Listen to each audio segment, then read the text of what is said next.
ሰላም ውድ የውጭ ባር ፕላስ የዩቲዩብ ቻናሌ ቤተሰቦች፣ ይህ ውጭ ባር ትሪቡን በየሳምንቱ ወደ እናንተ በአዳዲስ ስፖርታዊ ዜናዎች የሚቀርብ ሲሆን አዘጋጁም እኔው ውጭ ብሬ እንዲሁም ከቴክኒሻኔ ከራሴው ውጭ ብሬ ጋር በመሆን ወደ እናንተ የምናደርስ ይሆናል። አዳዲስ ቪዲዮዎች ወዲያውና በፍጥነት እንዲደርሷችሁ የደውል ምልክቱን በመጫን ሰብስክራይብ አድርጉ፣ ቤተሰብ ሁኑ እንላለን። አብራችሁን ቆዩ። ኩልሱሬ እንኳን ደህና መጣ፣ እንኳን ደህና ቆየኝ ዘላለም። ያው እንግዲህ ዘላለም ዛሬ በሰፊው የምናነሳው ስለ አመለ ብልሹ ናይጄሪያዊ ኮከብ ኦሲሜን ነው። ቪክቶር ኦሲሜን ከቱርክ እስከ ብሔራዊ ቡድን ድረስ በጸብ እየታወቀ ነው። ኦሲሜን ይህ ተጫዋች እድሜው ገና ነው፣ 25 ዓመቱ ነው። እግር ኳስ ላይም አሪፍ የሚባል ቁመና ላይ ያለ ወጣት ነው ዘላለም። ነገር ግን እነኚህ ችሎቶቹ ሙሉ በሙሉ በሚባል ደረጃ ዘላለም የኦሲሜን በነገርና በጸብ ጫሪነቱ የተሸፈነ ይመስላል። በጣም ነገረኛ ነው፣ ግልፍተኛ፣ አግሬሲቭ ሆኖ ከተቃራኒ ቡድን ተጫዋቾች ጋር ሲጣላ ነው ብዙውን ጊዜ የምናየው። ይህ ለኦሲሜን ለቀጣይ ህይወቱ ምን ይጠቅመዋል ዘላለም? ምንም አይጠቅመውም። ኦሲሜን በእርግጥ ቢናደድ ይገባዋል። ልጅ እያለ ነው እናቱ ጥላው ዘላለም ገበያ ሄደችው። እናቱ ጥላው ኦሲሜን ገበያ ሄዳለች ዘላለም። ታዲያ ገበያ ብትሄድ አትመለስም እንዴ? ከገበያ ተመልሳለች ዘላለም። ታዲያ ምክንያቱ ከሆነ ነገር ግን በሰዓቱ ነው ይሄ እልኩ የመነጨው። ከዛን ምሽት አንስቶ ነው ጨው ለመግዛት ነው ሄደችው ዘላለም። እናቱ ያደገው በእንጀራ እናቱ ነው። በእንጀራ እናቱ እጅ ላይ ነው ያደገው። እጇ ላይ ዘላለም፣ እግሯ ላይ ሁሉ አልወረደም ዘላለም። አለማይሆን ነገር በእናትህ አታወራ። ከሳኩ ሁሌ ውሸት ነው፣ ከሳኩ ውሸት ነው። ቴንኪው ዘላለም። ግን ትኩረታችንን ምን ላይ እናድርግ? ስለ አመለ ሸጋው። አሁን አመለ ብልሹ ወለ ያው በተቃራኒ ነው ይገባል ብዬ ነው። ከቱርክ አንስቶ እስከ ናይጄሪያ ብሔራዊ ቡድን ድረስ ከተቃራኒ ተጫዋች እስከ የቡድን አጋሩ ድረስ የሚደባደበው ኦሲሜን ይህን ባህሪ እንዴት ሊያመጣ ቻለ ዘላለም? እንዴትስ እንደዚህ ቁጡ ሊሆን ቻለ? ቱርክ በእውነት በጣም ቱርኮች ሊመሰገኑ ይገባል ዘላለም። በጣም ሊመሰገኑ ይገባል። ቱርኮችን እናውቃቸዋለን ከዚህ በፊት ሰላማዊ ተጫዋች ላይ የሚጮሁ፣ ዘረኝነት ጥቃት የሚሰነዝሩ ደጋፊዎች የኦሲሜን ሳት ስትብስ ለካስ ዘላለም እንደዚህ ነው። ነገረኛ ከሆንክ ነገርን ከፈለክ ነገር ወደ አንተ አይመጣም የሚባለውን ነገር በሱ አየው። ሳሙኤል ኤቶ ኳስን ብቻ የሚጫወት ተጫዋች ላይ እንደዛ እንደ ዝንጀሮ ሲያሻቸው እንደ ጉሬዛ እየጮሁ ሙዝ እየወረወሩ የሚታወቁት ቱርካውያን አሁን ላይ ሞራላቸው ሙሉ በሙሉ በሚባል ደረጃ ከርቷቸዋል ዘላለም። ኦሲሜን የእነሱን ልጅ ካልደበደብኩ ሲል በህብረት ነው እያስጣሉት ያሉ፣ በህብረት ያገላግላሉ። እንደዚህ በቱርክ ሊግ በእውነት ነው ማለት በጭራሽ ተሰርቶ የማይታወቅ ስራን ነው እየሰራ ያለው ይሄ ናይጄሪያዊ ኮከብ።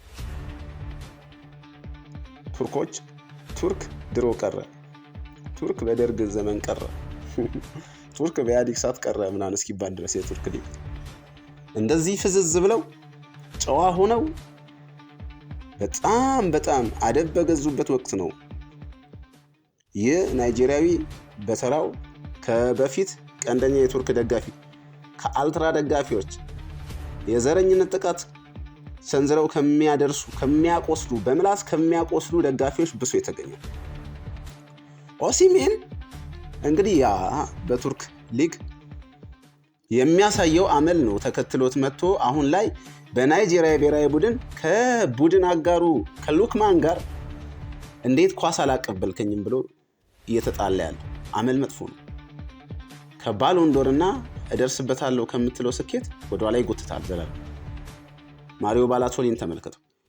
የሚገርም የእግር ኳስ ክሎት፣ የሚገርም የእግር ኳስ ችሎታ ያለው ተጫዋች ነው። ነገር ግን ምን አረ አመል የሚባል የለውም፣ ዜሮ ነው።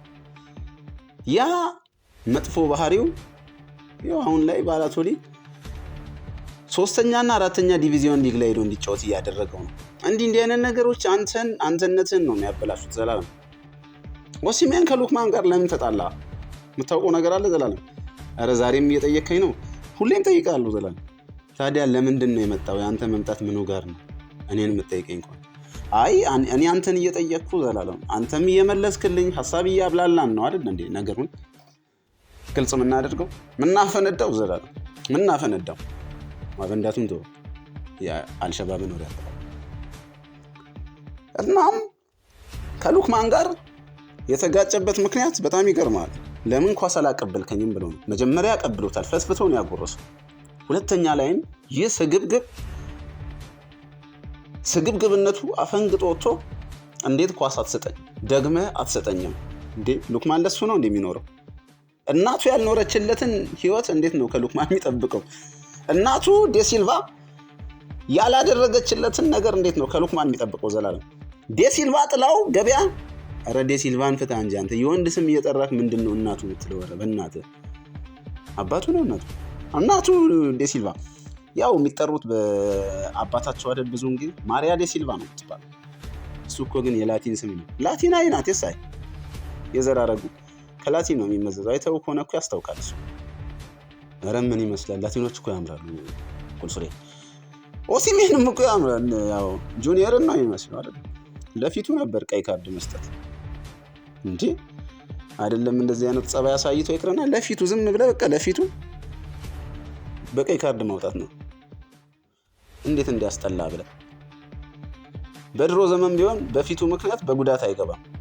ነገር ግን አሁን ላይ ደጉ ዘመን ላይ ደርሰን የኦሲሜን ባህሪ ከቀን ወደ ቀን ስጋት እየሆነ መጥቷል። ለአሰልጣኞች ስጋት ሆኗል፣ ለቡድን አጋሮቹ ስጋት ሆኗል፣ ለተቃራኒ ቡድን ተጫዋቾች ስጋት ሆኗል።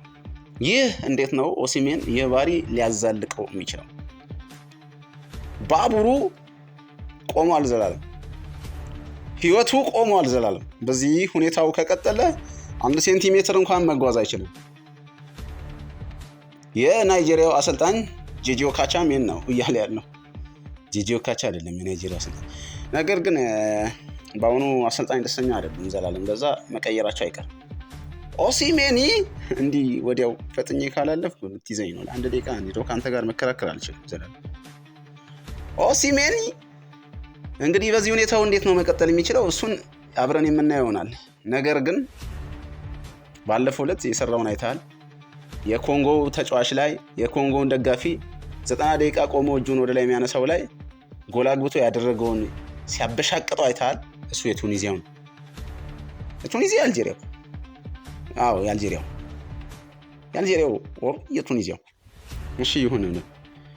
ብቻ የኦሲሜኒ ህይወት በዚሁ ከቀጠለ በቀጣይ ህይወቱ በጣም በህይወቱ ላይ ትልቅ እሱን ጭምር የሚያጸጽት ለወደፊት የሚቆጨው ነገር ይፈጠራል ብዬ ነው ማስበው።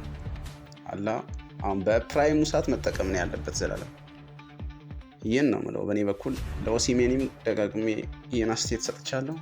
ከተቀበለኝ ተቀበለኝ፣ ካልተቀበለኝም የራሱ ጉዳይ። ብቻ ግን ይህ ነው የሚያጋጥመው ዘላለም። በእኔ በኩል ጨርሻለሁ። እንግዲህ ውድ ተመልካቾቻችን ውጭ ባርስ ፕላስ ላይ ነበር ይህንን ፕሮግራም ስትከታተሉት የነበረው። የፕሮግራማችን ስፖንሰሮቻችንን ከዚህ በፊት ስለዘረዘርን አሁን ላይ እኛ መዘርዘር አንችልም። እናንተ ብቻ ከእናንተ የሚጠበቀውን 1 2 3 ነገር አድርጉ። 3ቱም የደውል ምልክቷን በመጫን ሰብስክራይብ ማድረግ ነው። አብራችሁን ቆዩ።